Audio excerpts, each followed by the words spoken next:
नमस्कार ओडिशा आज 18 अक्टोबर 2025 शनिवार आपण माने सुनुचंती एसपी ओडिया न्यूज वीडियोटी को शेष पर्यंत देखंतु जहा फलर कि मात्र किछि समय मध्यरे आज दिनर संपूर्ण खबर जानि परिबे ता पूर्वरु चैनल ले नुआ थिले चैनल टी को सब्सक्राइब करि दियंतु जहा फलर कि प्रत्येक दिन गुरुत्वपूर्ण खबर लेटेस्ट अपडेट आपण माने सर्वप्रथमे पाई परिबे ओ आपण माने केउ जिल्ला रे देखुचंती कमेंट माध्यम रे जणेबा पई भूलंतु नाही आसंतु सुनिबा आजिर मुख्य खबर गुडिको। आज प्रथम खबर केबेठू आरंभ हेबो युक्त 2 परीक्षा बड़ सूचना देले सीएचसी परीक्षा नियंत्रक फेब्रुआरी 15 रु 25 भितर युक्त 2 परीक्षा आरंभ हेबो फेब्रुआरी 15 रु 25 मध्य जे कोनसी तारीख रे आरंभ हेबो परीक्षा एने सीएचसी परीक्षा नियंत्रक प्रशांत परिडा सूचना दैछंती। डिसेंबर 15 तारीख सुधा एडमिट कार्ड मिलिबो इंटरनल परीक्षा डिसेंबर 22 रु 31 जाय हेबो सेही परी जनवरी 2 रु 15 जाय युक्त 2 प्रैक्टिकल परीक्षा हेबो नवेम्बर 29 सुधा परीक्षा सेंटर रे सीसीटीवी कैमेरा लागिबो बोली सीएचसी परीक्षा नियंत्रक कहिसंती। सूचना योग्य एथरे मोट 1349 सेंटर रे युक्त 2 परीक्षा हेबो। परवर्ती खबर सोमवार दीपावली छुट्टी घोषणा कले राज्य सरकार आसंता सोमवार 2025 अक्टोबर 20 तारिख रे ओडिसा रे दीपावली छुट्टी हेबो दीपावली छुट्टी नै राज्य सरकार घोषणा करिसेंती। दीपावली पालन नै पूर्वरु मुक्ति मंडप रे घोषणा होईछि श्रीमंदिर रे आसंता 20 तारिख दिन दीपावली ओ पयश्राद्ध आयोजन हेबो बोली मध्ये कुहा जाईछि। तबे लोकंक मध्ये रे दीपावली पालन ओ छुट्टी नै द्वंद्व रहितला जहा एबे स्पष्ट होईछि। परवर्ती खबर ओडिसा रु हटुनी पड़िसा आखि कोटिया रे राशन बांटिबो आंध्र ओडिसा उपरु हटुनी पड़िसा आखि कोटियारु तो बिल्कुल नुहे कळबळे कौशळे कोटियार निरीह लोकंकु निजर करबाकू उद्यम जारी रखिछि। आंध्र प्रदेश रो चालाकी को बुझिबारे बारंबार विफल हेउछि ओडिसा विभिन्न समय रे आंध्र प्रशासन भिन्न भिन्न कार्यक्रम जरिया रे कोटिया ग्रामपुंज रे पसुछि एबे बांटुछि डिजिटल कार्ड हेले जानि परिला नाही ओडिसा तळ गंजेई पदर उपर गंजेई पदर रे डिजिटल कार्ड जोगाउथिबा जानिबा परे गतकाली कोटिया गस्त करिथिले राज्य सरकारक अधिकारी जणे कि 2 जण नुहे 100 रु अधिक कोटियावासी को आंध्र देइछि डिजिटल कार्ड सेथिरे मिलिबो सब प्रकार सुविधा चाउल ठारू तेल साबुन डाली ओ अन्य सामग्री किंतु ओडिसा रे ए पर्यंत डिजिटल कार्ड स्वप्न राशन कार्ड रे केवल चाउल छळा आउ किछि मिलु नाही राशन कार्ड रे केवल चाउल छोड़ा आउ किछि मिलु नाही तेणु आंध्र मुह हेउछंती कोटियावासी तळ गंजेई पदर उपर गंजेई पदर रे डिजिटल कार्ड जोगौथिबा जानिबा परे गतकाली कोटिया गस्त करिथिले राज्य सरकारक अधिकारी सेपटे कोटिया रे पुलिस रो सहयोग ठीक भाबे मिलु नाही फल रे गळा बाट देई कोटिया रे आंध्र अधिकारी प्रवेश करुथिबा जणा पड़िछि। उभय राज्य रु लाभ पाउथिबारु कोटियावासी कोनोसी कथा जणाउ नथिबा कहिसंती पटंगी वीडियो। परवर्ती खबर जम्मू रे 3 ओडिया तीर्थयात्री दुर्घटना रे मृत्यु जम्मू काश्मीर स्थित मां वैष्णो देवी दर्शन करने को जाइथिबा बेले 4 जण ओडिया तीर्थयात्री जम्मू कटरा ठारे सड़क दुर्घटना रे शिकार होइछंती सेति मध्यरु 3 जण ओडिया तीर्थयात्री मृत्युवरण करिसंती। मृत्यु तीर्थयात्री हेउछंती सुवर्णपुर जिल्लार विचित्र कुमार साहू जोगींद्र मोटारी एवं कविता साहू चतुर्थ तीर्थयात्री सुवर्णपुर जिल्लार स्नेहलता मोटारी जे कि गुरुतर भावे आहत होई जम्मू स्थित एक चिकित्सालय रे चिकित्सित हेउछंती। परवर्ती खबर दामी कार रे ब्राउन सुगार चालाण दामी कार रे चालाण हेउथिला ब्राउन सुगार खबर पाई स्पेशल क्राइम यूनिट खोर्धारू 556 ग्राम ब्राउन सुगार जबत करिछि तेबे जबत ब्राउन सुगार रे आनुमानिक मूल्य 60 लाख टंका हेबो। उक्त घटना रे खोर्धार जणे महिला ओ निमापड़ा रे 2 युवक गिरफ होइछंती एमानक निकटरू नगद 5,10,000 टंका सह सोना ओ रूपा अलंकार मध्ये जबत होइछि। परवर्ती खबर आपराधिक तथ्य प्रकाश पई कड़ा निर्देश नवेम्बर 11 रे नुआपड़ा उपनिर्वाचन एही परिप्रेक्षी रे राज्य निर्वाचन कमिशनर बाई ईसी प्रार्थी को शुक्रवार एक कड़ा निर्देश जारी करिसेंती 48 घंटा मध्य निज आपराधिक तथ्य प्रकाश करने को प्रार्थी को निर्देश देइछंती। मुद्रित गणमाध्यम निज ऑफिशियल सोशल मीडिया रे तथ्य देबाकू ईसी पक्षरु कुहा जाईछि एपरिकी वेबसाइट माध्यम रे मध्य निज आपराधिक तथ्य देई परिबे बोली ईसी पक्षरु प्रार्थी को अवगत करा जाईछि। परवर्ती खबर पीएम किसान लिस्ट रु आपनक ना कटि जाइछि कि ओ पीएम किसान रो 21तम किस्ती केबे पाइबे जदि आपण प्रधानमंत्री किसान सम्मान निधि योजना रो जणे हिताधिकारी तेबे एही खबर आपनक पई बहुत गुरुत्वपूर्ण।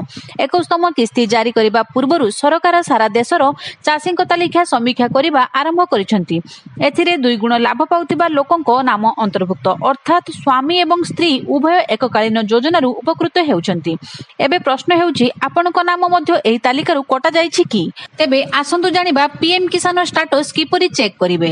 ପ୍ରଥମେ ଆପଣ ପିଏମ୍ କିଷାନ ପୋର୍ଟାଲକୁ ଯାଆନ୍ତୁ। ହୋମ୍ ପେଜରେ ନୋ ୟୋର ଷ୍ଟାଟସ୍ କିମ୍ବା ବେନିଫିସିଆରୀ ଷ୍ଟାଟସ୍ ଉପରେ କ୍ଲିକ୍ କରନ୍ତୁ।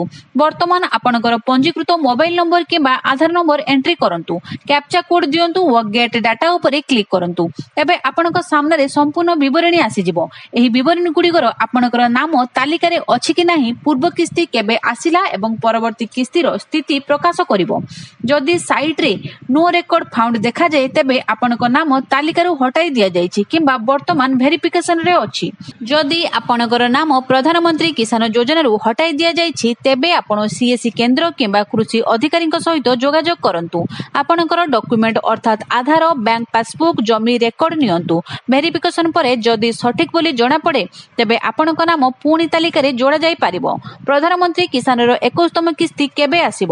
ଗତ ବର୍ଷ ପରି ଏଥର ମଧ୍ୟ ପ୍ରଧାନମନ୍ତ୍ରୀ କିଷାନ ଯୋଜନାର 21ତମ କିସ୍ତି ଦୀପାବଳି ପୂର୍ବରୁ ଅର୍ଥାତ୍ 20 ଅକ୍ଟୋବର 2025 ସୁଦ୍ଧା ଆସିବ ବୋଲି ଆଶା କରାଯାଉଛି। ଯଦିଓ ସରକାରୀ ଏପର୍ଯ୍ୟନ୍ତ ସରକାରୀ ତାରିଖ ଘୋଷଣା କରିନାହାନ୍ତି, ତଥାପି କୁହାଯାଉଛି ଯେ ପ୍ରସ୍ତୁତି ଆରମ୍ଭ ହୋଇସାରିଛି। ପ୍ରଧାନମନ୍ତ୍ରୀ କିଷାନ ସମ୍ପର୍କରେ କିଛି ଗୁରୁତ୍ୱପୂର୍ଣ୍ଣ ପରାମର୍ଶ ଜାଣି ରଖନ୍ତୁ। ପ୍ରଥମେ, କିସ୍ତି ଆସିବା ପୂର୍ବରୁ ସର୍ବଦା ଆପଣଙ୍କର ଆଧାର ଏବଂ ବ୍ୟାଙ୍କ ଆକାଉଣ୍ଟ ଲିଙ୍କ ଯାଞ୍ଚ କରନ୍ତୁ। ଯଦି ଆପଣଙ୍କର ମୋବାଇଲ ନମ୍ବର ପରିବର୍ତ୍ତିତ ହୋଇଛି, ତେବେ ଏହାକୁ ପୋର୍ଟାଲରେ ଅପଡେଟ୍ କରନ୍ତୁ। ସ୍ୱାମୀ ଏବଂ ସ୍ତ୍ରୀ ଉଭୟଙ୍କ ନାମରେ ସମାନ ଜମି ଦେଖାନ୍ତୁ ନାହିଁ, ନଚେତ୍ ଆପଣଙ୍କ ନାମ ଡୁପ୍ଲିକେଟ୍ ବର୍ଗରେ ଅନ୍ତର୍ଭୁକ୍ତ ହୋଇପାରେ। ପରବର୍ତ୍ତୀ ଖବର, ଆଦର୍ଶ ବିଦ୍ୟାଳୟରେ ତାଲା ଦେଇ ଛାତ୍ରଛାତ୍ରୀଙ୍କ ଆନ୍ଦୋଳନ। କୋରାପୁଟ ଜିଲ୍ଲା ଜୟପୁର ବ୍ଲକ ଜୟନ୍ତଗିରି ଓଡ଼ିଶା ଆଦର୍ଶ ବିଦ୍ୟାଳୟ ମୁଖ୍ୟ ଫାଟକରେ ତାଲା ମାରି ଆନ୍ଦୋଳନକୁ ଓହ୍ଲାଇଛନ୍ତି ଛାତ୍ରଛାତ୍ରୀ ଓ ଅଭିଭାବକ। ବିଦ୍ୟାଳୟର ଇଂରାଜୀ ଶିକ୍ଷୟିତ୍ରୀ ଜବାପୁରବୀ ନାଗେଶଙ୍କ ଖରାପ ବ୍ୟବହାରକୁ ବିରୋଧ କରି ଛାତ୍ରଛାତ୍ରୀ ଗତକାଲି ଆନ୍ଦୋଳନରେ ବସିଥିଲେ। ଛାତ୍ରଛାତ୍ରୀଙ୍କୁ ଖରାପ ବ୍ୟବହାର ଦେଉଥିବା ଇଂରାଜୀ ଶିକ୍ଷୟିତ୍ରୀ 11 ଶ୍ରେଣୀର ଛାତ୍ରଛାତ୍ରୀଙ୍କୁ ଠିକ୍ରେ ଇଂରାଜୀ ଶିକ୍ଷା ଦେଇପାରୁନାହାନ୍ତି। ସଠିକ୍ ପଢ଼ାଇବା ପାଇଁ କହିଲେ ଛାତ୍ରଛାତ୍ରୀଙ୍କୁ ଦୁର୍ବ୍ୟବହାର କରୁଥିବା ନେଇ ଛାତ୍ରଛାତ୍ରୀ ଆନ୍ଦୋଳନ ଆରମ୍ଭ କରିଛନ୍ତି। ପରବର୍ତ୍ତୀ ଖବର, ବଢୁଛି କ୍ୟାଣ୍ଡେଲ ଓ ବିଦ୍ୟୁତ ଲାଇଟର ଚାହିଦା। ମାଟିଦୀପରୁ ମୁହଁ ଫେରାଉଛନ୍ତି ଗ୍ରାହକ। ଦୀପାବଳି ପାଖେଇ ଆସୁଛି। ଏଥିପାଇଁ ବାଣ ବ୍ୟବସାୟ କରୁଥିବା ବ୍ୟବସାୟୀମାନେ ଭଲ ରୋଜଗାର କରିବାକୁ ଆଶା ରଖିଥିବା ବେଳେ ମାଟିଦୀପ ପ୍ରସ୍ତୁତ କରୁଥିବା କୁମ୍ଭାରମାନେ ଚିନ୍ତିତ ଅଛନ୍ତି। ଦିନ ଥିଲା ମାଟି ସାମଗ୍ରୀ ବିକ୍ରି କରି ବେଶ୍ 2 ପଇସା ରୋଜଗାର କରୁଥିଲେ କୁମ୍ଭାର ସମ୍ପ୍ରଦାୟର ଲୋକେ। କିନ୍ତୁ ସମ୍ପ୍ରତି ପ୍ଲାଷ୍ଟିକ, ଷ୍ଟିଲ୍ ଭଳି ଘରୋଇ ଉପକରଣ ମିଳିବା ପରେ ମାଟି ସାମଗ୍ରୀର ଚାହିଦା ଆଶାତୀତ ଭାବେ କମିଯାଇଛି। କେବଳ ପୂଜା ପର୍ବଣ, ଯାନିଯାତ୍ରା, ବିବାହ ଓ ବ୍ରତରେ ଖୋଜା ପଡ଼ିଥାଏ ମାଟି ତିଆରି ଦୀପ, ହାଣ୍ଡି ଇତ୍ୟାଦି। ତେଣୁ ଏହି କୌଳିକ ବୃତ୍ତି ଆପଣାଇ ପରିବାର ଚଳାଇବା କୁମ୍ଭାର ପରିବାର ପାଇଁ କାଠିକର ପାଠ ହୋଇପଡ଼ିଛି। ପରବର୍ତ୍ତୀ ଖବର, ଭାରତୀୟ ବାୟୁସେନାକୁ ମିଳିଲା ପ୍ରଥମ ସ୍ୱଦେଶୀ ଯୁଦ୍ଧ ବିମାନ। ଭାରତକୁ ମିଳିଲା ଆଉ ଏକ ସଫଳତା। ଶତ୍ରୁ ପାଇଁ କାଳ ତିଆରି କଲା ଭାରତ। ସ୍ୱଦେଶୀ ଜିନିଷ ବ୍ୟବହାର କରି ଭାରତ ସରକାର ଗୁରୁତ୍ୱାରୋପ କରୁଥିବା ବେଳେ ଏବେ ଭାରତକୁ ଏହାର ପ୍ରଥମ ସ୍ୱଦେଶୀ ଲଢୁଆ ବିମାନ ମିଳିଛି। ଭାରତର ସ୍ୱଦେଶୀ ଲଢୁଆ ବିମାନ ତେଜସ୍ MK-1A ଆଜି ସଫଳତାର ସହ ଉଡ଼ାଣ କରିଛି। ହିନ୍ଦୁସ୍ତାନ ଏରୋନଟିକ୍ସ ଲିମିଟେଡ୍ HALର ନାସିକ କାରଖାନାରେ ତେଜସ୍ର ସଫଳ ପରୀକ୍ଷଣ କରାଯାଇଥିବା ଜଣାପଡ଼ିଛି। LCA ବା ହାଲୁକା ଯୁଦ୍ଧ ବିମାନ ପାଇଁ HALର ତୃତୀୟ ଉତ୍ପାଦନ କେନ୍ଦ୍ର ଏବଂ HTT-40 ତାଲିମଦାତା ବିମାନ ପାଇଁ ଦ୍ୱିତୀୟ ଉତ୍ପାଦନ କେନ୍ଦ୍ର ମଧ୍ୟ ଉଦ୍ଘାଟିତ ହୋଇଛି। ପରବର୍ତ୍ତୀ ଖବର, କଳାବାଘ ସଫାରୀ କେବେ? ସୁପ୍ରିମକୋର୍ଟରେ ଝୁଲିଛି ନିଷ୍ପତ୍ତି। ବାରିପଦାରେ କଳାବାଘ ସଫାରୀ ପ୍ରତିଷ୍ଠା ପାଇଁ କେନ୍ଦ୍ରୀୟ ଚିଡ଼ିଆଖାନା ପ୍ରାଧିକରଣଠାରୁ ଅନୁମତି ମିଳିସାରିଥିଲେ ବି ସୁପ୍ରିମକୋର୍ଟଙ୍କ ନିକଟରୁ ଅନୁମୋଦନ ମିଳିନାହିଁ। ବର୍ଷେରୁ ଅଧିକ ହେବ ସୁପ୍ରିମକୋର୍ଟଙ୍କ ଅନୁମତିକୁ ଅପେକ୍ଷା କରାଯାଇଛି। ସେଠାରୁ ଅନୁମତି ମିଳିବା ପରେ ସଫାରୀ ପ୍ରତିଷ୍ଠା ହେବ ବୋଲି RCCFଙ୍କ କାର୍ଯ୍ୟାଳୟ ପକ୍ଷରୁ କୁହାଯାଇଛି। ଏହି କଳାବାଘ ସଫାରୀ ନିର୍ମାଣ କରିବାକୁ ମୟୂରଭଞ୍ଜ ଜିଲ୍ଲାର ବାରିପଦା ନିକଟରେ 200 ହେକ୍ଟର ଅଞ୍ଚଳ ଚିହ୍ନଟ କରାଯାଇଛି। ଜାତୀୟ ରାଜପଥ 18 ନିକଟରେ ଚିହ୍ନଟ ହୋଇଥିବା 200 ହେକ୍ଟର ମଧ୍ୟରୁ 100 ହେକ୍ଟର ଅଞ୍ଚଳରେ ବାଘକୁ ରଖାଯିବ। ବାକି ଅଞ୍ଚଳକୁ ପ୍ରାଣୀ ଚିକିତ୍ସା ସୁବିଧା କେନ୍ଦ୍ର ଭାବେ ବ୍ୟବହାର କରାଯିବ, ଯେଉଁଥିରେ ଉଦ୍ଧାର କେନ୍ଦ୍ର, କର୍ମଚାରୀଙ୍କ ଭିତ୍ତିଭୂମି ଓ ପର୍ଯ୍ୟଟକଙ୍କ ପାଇଁ ବିଭିନ୍ନ ପ୍ରକାର ସୁବିଧା ସୁଯୋଗ ଉପଲବ୍ଧ ହେବ। ପରବର୍ତ୍ତୀ ଖବର, ଶାନ୍ତି ପଥରେ ଲାଲ ବାହିନୀ ବନ୍ଧୁକ ଛାଡ଼ିଲେ 150ରୁ ଉର୍ଦ୍ଧ୍ୱ ମାଓବାଦୀ। ହିଂସା ଛାଡ଼ି ଶାନ୍ତି ପଥକୁ ଆପଣେଇଛନ୍ତି ଲାଲ ବାହିନୀ। ଅସ୍ତ୍ର ତ୍ୟାଗ କରି ମୁଖ୍ୟ ସ୍ରୋତରେ ସାମିଲ ହେବାକୁ ଇଚ୍ଛା ପ୍ରକାଶ କରିଛନ୍ତି। କେନ୍ଦ୍ରୀୟ କମିଟି ସଦସ୍ୟ ରୂପେଶଙ୍କ ନେତୃତ୍ୱରେ ଇନ୍ଦ୍ରାବତୀ ଏବଂ ମାର ଡିଭିଜନର 150ରୁ ଉର୍ଦ୍ଧ୍ୱ ନକ୍ସଲ ଛତିଶଗଡ଼ ବିଜାପୁର ପୁଲିସ ନିକଟରେ ଆତ୍ମସମର୍ପଣ କରିଛନ୍ତି। ବୁଧବାର ମହାରାଷ୍ଟ୍ରର ଗଡ଼ଚିରୋଲିଠାରେ କେନ୍ଦ୍ରୀୟ କମିଟି ସଦସ୍ୟ ଭୂପତି ଓରଫ ବେଣୁଗୋପାଳ 61 ନକ୍ସଲଙ୍କ ସହ ଆତ୍ମସମର୍ପଣ କରିଥିଲେ। ଜଣେ ପରେ ଜଣେ ଟପ୍ ମାଓ ନେତା ଆତ୍ମସମର୍ପଣ କରୁଥିବାରୁ ତଳ କ୍ୟାଡର ଆଉ ଜଙ୍ଗଲରେ ରହିବାକୁ ପସନ୍ଦ କରୁନାହାନ୍ତି। କେନ୍ଦ୍ରୀୟ କମିଟି ସଦସ୍ୟ ରୂପେଶଙ୍କ ଆହ୍ୱାନକୁ ସମର୍ଥନ ଦୁର୍ବଳ ହେବାର ଲାଗିଛି ଇନ୍ଦ୍ରାବତୀ ଓ ମାର୍ଗ ଡିଭିଜନ। ମାର୍ଗ ଡିଭିଜନ ମୁଖ୍ୟ ରୂପେଶଙ୍କ ସହ ଶତାଧିକ ନକ୍ସଲ ଏବେ ଏହି ଇନ୍ଦ୍ରାବତୀ ନଦୀ କୂଳରେ ଏକାଠି ହୋଇଛନ୍ତି। ସମସ୍ତଙ୍କ ବସ୍ ଯୋଗେ ଜଗଦଲପୁର ନିଆଯିବ। ଭେରମଗଡ଼ରୁ ଇନ୍ଦ୍ରାବତୀ ନଦୀ ତଟ ପର୍ଯ୍ୟନ୍ତ ପୁଲିସ ଓ ଯବାନଙ୍କ ପକ୍ଷରୁ କଡ଼ା ସୁରକ୍ଷା ବ୍ୟବସ୍ଥା ଗ୍ରହଣ କରାଯାଇଛି। କୌଣସି ଲୋକଙ୍କୁ ଏହି ରାସ୍ତାରେ ଛଡ଼ା ଯାଉନି। କାଙ୍କେରୀ ଜିଲ୍ଲାରେ ମଧ୍ୟ ବହୁ ନକ୍ସଲ ଆତ୍ମସମର୍ପଣ ପାଇଁ ପହଞ୍ଚିଥିବାର ସୂଚନା ମିଳିଛି। ସେମାନଙ୍କୁ ମଧ୍ୟ ଜଗଦଲପୁର ନିଆଯିବ। ସମସ୍ତେ ମୁଖ୍ୟମନ୍ତ୍ରୀଙ୍କ ଉପସ୍ଥିତିରେ ଆତ୍ମସମର୍ପଣ କରିବେ। ସୂଚନା ଅନୁଯାୟୀ ଆତ୍ମସମର୍ପଣକାରୀ ନକ୍ସଲଙ୍କ ସଂଖ୍ୟା ପ୍ରାୟ 170।